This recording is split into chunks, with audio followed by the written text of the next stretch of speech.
Syllabus changes. It's happening again. This is Jason Ursino from Learning Space, and I'm driving to school.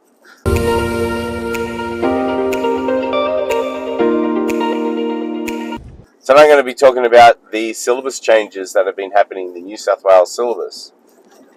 And before, we used to have a syllabus change maybe roughly every 10, 15 years, or even less frequent than that.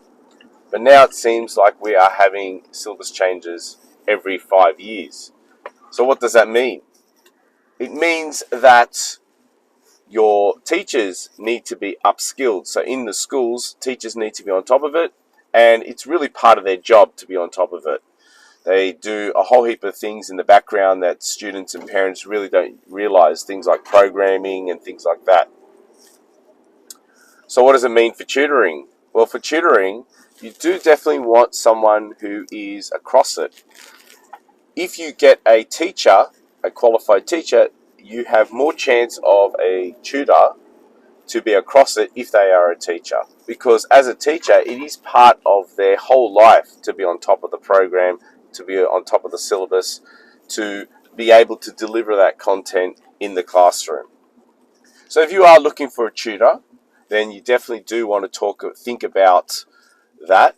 The fact that if you have a tutor that has just been a student at school and they did very well in their HSC and you're going to hire them as a tutor, just remember that the course that they did at school may be completely different to the course that your son or daughter is doing at school.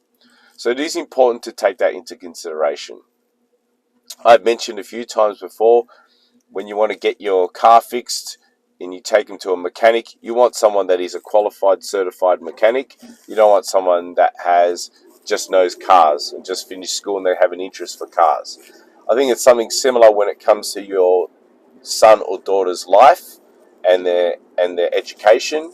You don't want someone that's just finished school and is interested in making a little bit more money, so they're doing a bit of tutoring. You want someone that has a qualification, some experience, knows the programs, so they can deliver tutoring lessons to your son or daughter in the best way.